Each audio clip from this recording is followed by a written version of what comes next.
Perkenalkan, nama saya Melania Tanaha, saya dari Universitas Kristen Indonesia Fakultas Teknik. Ini saya akan menjelaskan, memaparkan materi studi agama-agama, yaitu judul saya itu tentang agama di ruang digital, antara iman dan inovasi.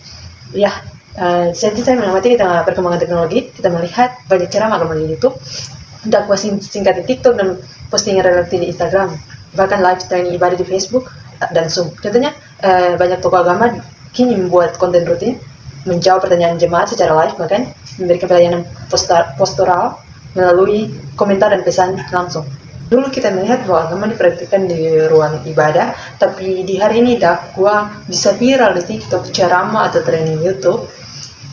Kita lihat bahwa bahkan bisa ikut dalam doa bersama lewat live training. Ini adalah wajah baru agama di zaman digital, dari YouTube Habib Hussein Jafar Al-Hadar dan bahkan Henny Christianus dan Pendeta Marsha.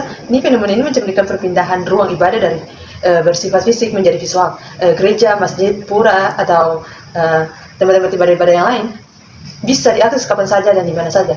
Yang berikutnya, keterkaitan agama dalam fenomena tersebut itu seperti apa? Jadi agama hadir di ruang digital bukan hanya sebagai konten hiburan, tetapi sebagai bentuk visi dan pembinaan rohani. Melalui profil digital, ya, agama di ruang digital merupakan pertemuan iman dan inovasi. Bukan hanya teknologi yang berkembang, tetapi juga cara kita berdoa, berdakwah, dan berdialog. Agama di ruang digital dalam perspektif studi agama-agama itu, dari materi tentang religious globalization, agama sebagai realitas sosial dinamis. Agama tidak hanya hidup di tempat ibadah, tetapi kini juga di ruang digital seperti YouTube, TikTok, bahkan Instagram atau Twitter. Dalam pendekatan studi agama, fenomena ini disebut globalisasi agama, yaitu ketika nilai-nilai iman lokal ditampilkan dalam fenomena global. Dan berikutnya itu, agama dalam ruang digital juga bisa membuat pertemuan komunitas global.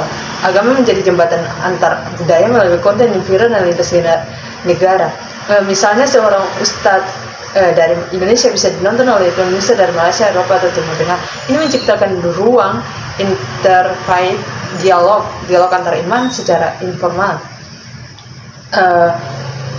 Dalam perspektif studi agama-agama juga, simbol agama seperti salib, bulan sabit, bentuk emoji, gambar profil, dan konten kreatif. Ajaran agama disampaikan dalam bentuk video singkat dan kutipan teks sehingga produk itu mudah diakses. Dan agama sebagai sistem sosial memperlibatkan bagaimana komunitas rohani terbentuk secara virtual, memperkuat solidaritas umat di seluruh dunia.